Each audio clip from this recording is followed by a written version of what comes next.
Welcome to my podcast, Scientist Free from Religion. This podcast has as proposal, as main idea to talk about a scientific topic, but also talk about religion. Different from the common assumption in which science and religion should be separated, here on this podcast we recognize formally that science and religion are not disconnected. Sadly, religion can be a very big threat to science. So on this podcast, the proposal is to talk about it freely, so without fear, without the illusion that they are separate topics. So we are going to cover a possible topic. Most of them will be focused on the connection between religion and science, especially to defend science. That's our goal. Our goal here is to defend science from religion and to help to make science, to spread scientific thinking, especially to defend it against religion. Welcome to the debate. Today we're diving into a pretty profound and, let's be honest, often uncomfortable question about the comparative dangers inherent in different religious systems. That's right. And we're drawing from the very incisive critiques of two intellectual giants, Bertrand Russell and Christopher Hitchens, to tackle this head-on.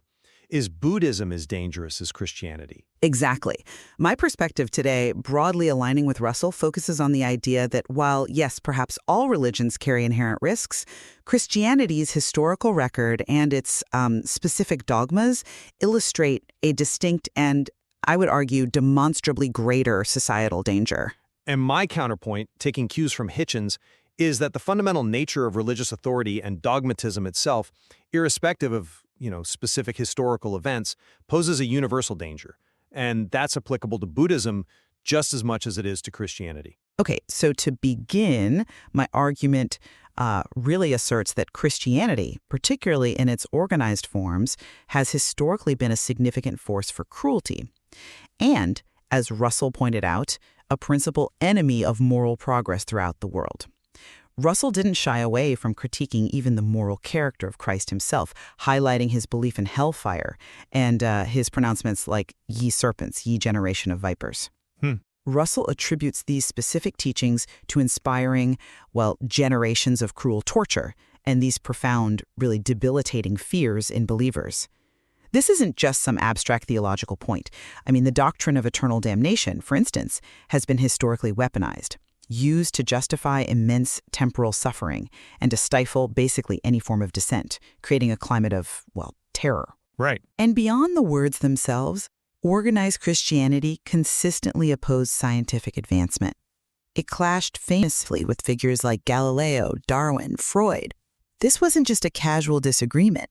It was institutionalized suppression of reason, where new knowledge was basically deemed heresy if it contradicted established dogma.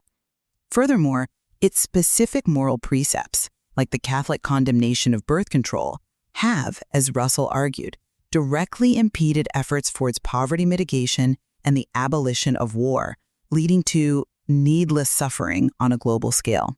Just think of the staggering number of preventable deaths, the perpetuation of poverty cycles, all due to religious prohibitions on family planning.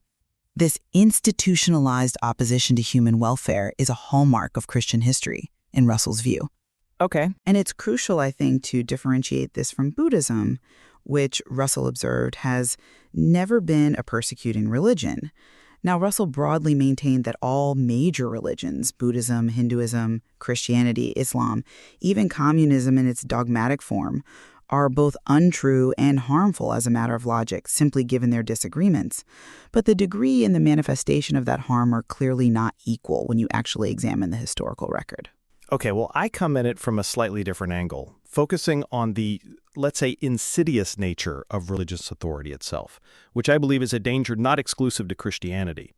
The danger, in my view, lies not just in a religion's, historical record of overt persecution, but in the very nature of mixing spiritual and temporal power, regardless of the specific faith. Christopher Hitchens was particularly critical of this conflation, even in traditions often seen as peaceful. He used the Dalai Lama as a prime example, describing him as the God King of Tibet. Before the Chinese invasion, the Dalai Lama embodied what Hitchens called an antiquated and authoritarian form of religious power. Now, this wasn't just a benign spiritual leadership, it was a theocratic monarchy. Religious dogma dictated every aspect of civic life, land ownership, individual rights, often enforced by a priestly class. This demonstrates, I think, that the inherent danger of such a blend of power exists even within a religion like Buddhism. It might lack the Christian history of inquisitions, sure, but it still historically exerted profound, almost totalizing control. Interesting point on Tibet. And Hitchens fundamentally posits that religion is man-made, an idea he attributes to its founders being fallible, imaginative essayists. This inherent human origin, he argued, means religion often carries the arrogance to tell us that we already have all the essential information we need. This certainty, he believed, inevitably leads to the suppression of reason and intellectual development. It stifles the very human capacity for inquiry and progress. Such dogmatic systems, by their very nature, become dangerous because they claim a special, divine exemption for their practices and beliefs.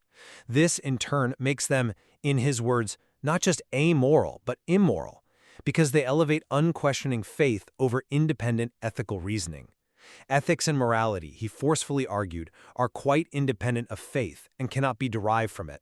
So any system that insists otherwise, whether it's Christian or Buddhist, poses a deep threat to human flourishing. That's a compelling argument regarding the potential for authoritarianism in any religious system.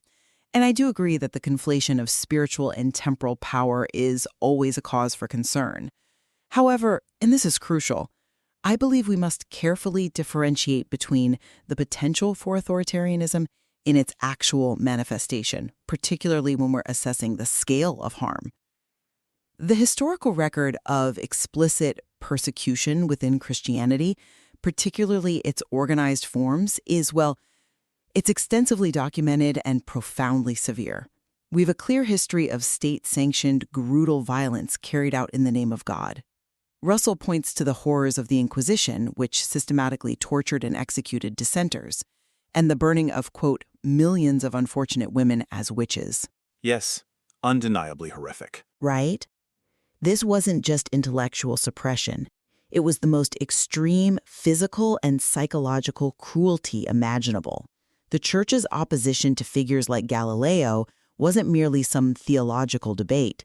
It was a powerful institution using its authority to silence scientific truth, forcing recantations under threat of torture. Russell also notes how the organized churches consistently opposed every single bit of progress in humane feeling, everything from diminishing war to the abolition of slavery.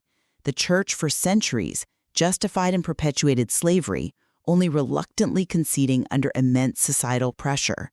This active, systematic opposition to moral progress, this willingness to inflict immense suffering to maintain dogmatic control, that contrasts sharply with the historical record of Buddhism. While we can acknowledge the authoritarian structures in pre-Chinese Tibet, as you rightly highlight, Buddhism, as Russell pointed out, historically lacked this persecuting impulse.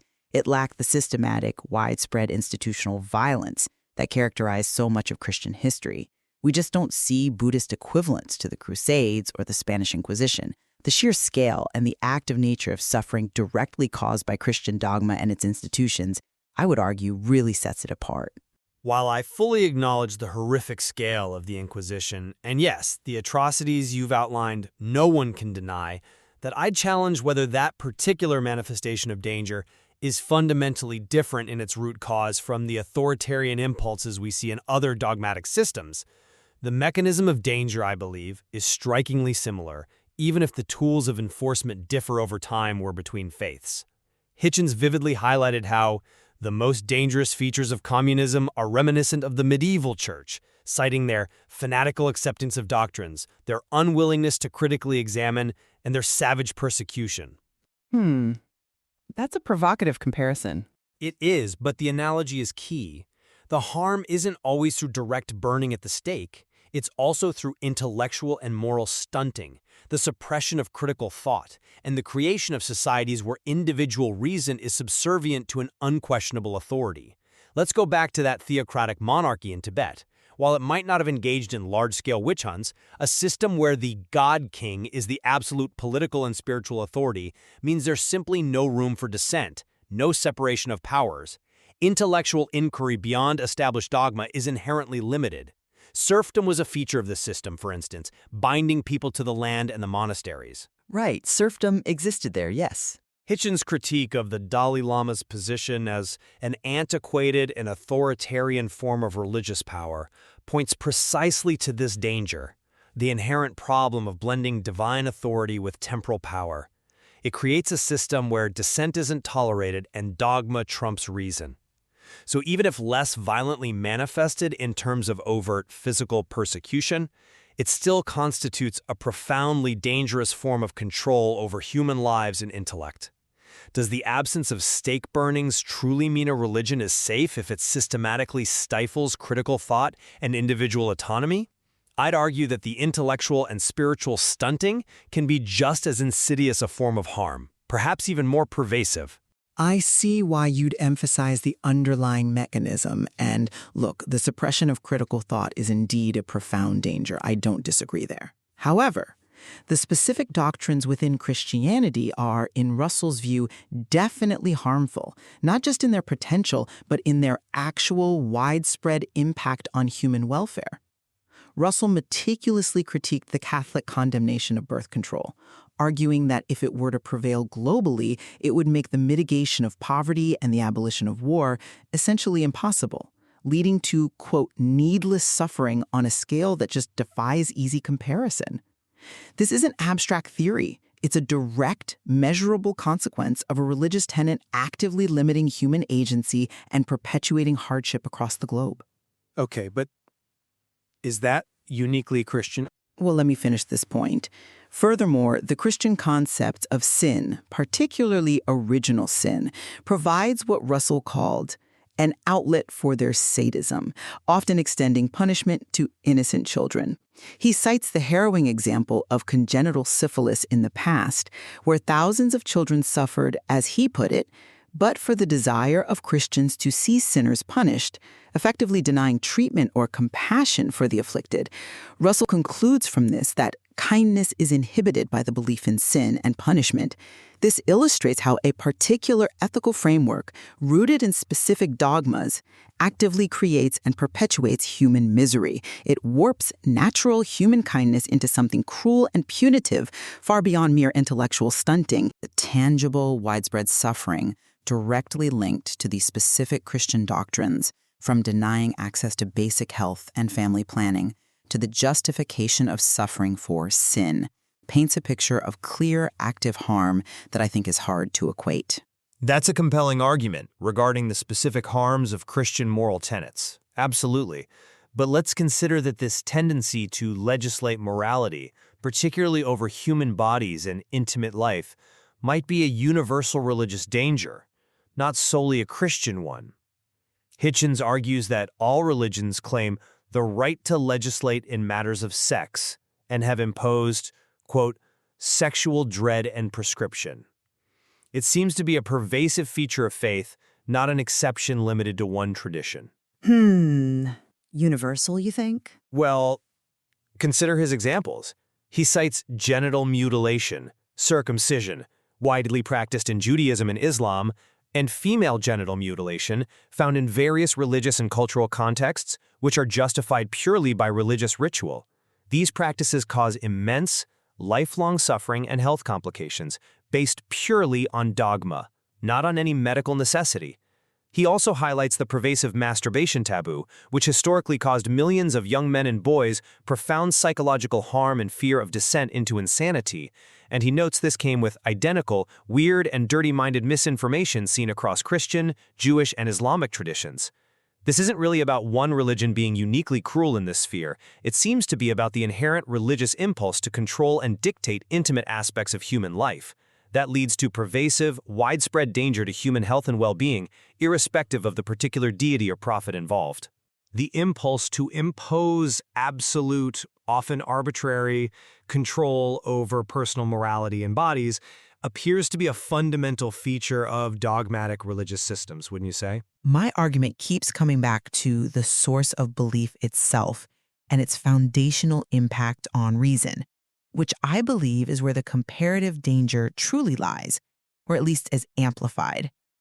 Russell was very clear on this. Belief in God is largely due to early infancy teaching and a fundamental wish for safety, rather than any robust intellectual arguments or empirical evidence. He describes it as a sort of feeling that there is a big brother who will look after you, a deeply comforting, yes, but ultimately intellectually unsustainable position. This fundamental demand for belief, even if a free inquiry would not support it, is precisely what stunts minds and fosters that fanatical hostility towards anything that challenges that instilled comfort. Okay, the source of belief. Yes, because when faith is prized above evidence, it creates a mental rigidity that is intrinsically harmful. It breeds a pervasive anti-intellectualism. This intellectual stunting then directly feeds into the specific harms we've discussed, the historical resistance to scientific progress, like with Galileo and Darwin, the dogmatic imposition of cruel moral codes, and the persecution of those who dared to question. It's not just about what is believed, but how it is believed. And Christianity's emphasis on unwavering, unquestioning faith, often instilled from infancy, makes it particularly susceptible, I think, to fostering this kind of harmful mental rigidity and hostility towards intellectual freedom. I'm not entirely convinced that focusing on the origin of belief in that way, or the emphasis on early teaching, fundamentally differentiates one dogmatic system from another in terms of its impact on reason. Hitchens, drawing on a similar vein of thought perhaps, expands on the idea that religion is man-made, and its founders were essentially fallible imaginative essayists. This inherent human fallibility means that religious doctrines are prone to contradictions and, crucially, lead to a pervasive resistance to new insight of science. He views religious certainty, this idea that we already have all the essential information we need from ancient texts, as belonging to the infancy of our species. Right, the infancy of our species idea. Exactly. He contrasts this sharply with the patient and scrupulous and unfettered inquiry of science, which always questions, always seeks new evidence. And this applies universally, I would argue. Any religion, including Buddhism, that demands an irrational acceptance of its tenets, that claims to possess ultimate, unchanging truth without recourse to critical inquiry, will inevitably hinder intellectual development. Consider how even seemingly benign religious traditions can create systems where rational thought is secondary to faith. If a Buddhist believes in reincarnation or karma without critical examination, simply because it's part of the received wisdom, that's still an acceptance of a dogma over empirical inquiry, much like accepting Christian beliefs about the afterlife. It's the mechanism of dogmatic certainty itself that makes any such system inherently dangerous to the progress of reason, whether it's the medieval church opposing Galileo or a modern spiritual movement discouraging scientific skepticism. Well, both perspectives have certainly meticulously laid out their cases regarding the inherent dangers of religious belief and organized religion. Drawing from Russell, I have presented what I see as a compelling historical account of Christianity's unique role in fostering cruelty, its profound opposition to scientific and moral progress, and how its specific dogmas directly cause widespread human suffering. And guided by Hitchens, I've tried to underscore the pervasive dangers of religious authority, dogmatism, and that conflation of spiritual and temporal power, illustrating how these mechanisms of control, I believe, apply broadly to any faith, even to traditions such as Tibetan Buddhism, which are often perceived, perhaps superficially, as benign. So we've seen a debate, not really about whether religion can be harmful, but about the specific nature and, crucially, the comparative degree of that harm across different faiths. The historical record, I still maintain, speaks volumes about Christianity's particular culpability in direct, widespread human suffering on a massive scale.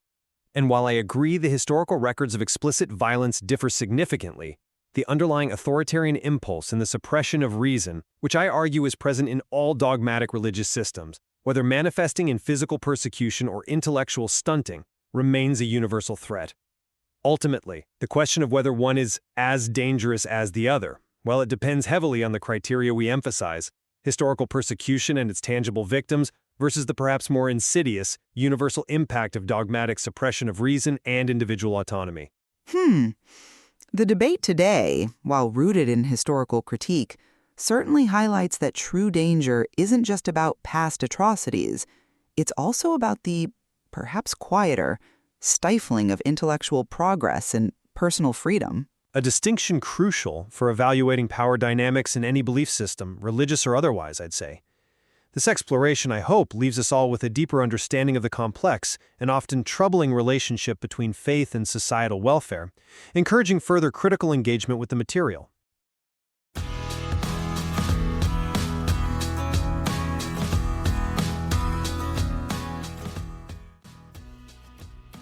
Hey there, you arrived to the end of this episode. You can always check out my YouTube channel and also keep watching, because there are 7 episodes, so you just if you enjoyed this one, hopefully you are going to enjoy the next one. I always like to remember that you can support my work by buying my books, even though I still don't have a book about religion, which is the main topic of the podcast. I do have a book about artificial intelligence, and also I have a blog called Scientists Free from Religion on Medium, and there are several blog posts there, and you can enjoy it, you can read it, and you can subscribe to my YouTube channel, you can share it with your friends. So hopefully I can hear from you, and hope you had an amazing time. So hope to see you in the next episode.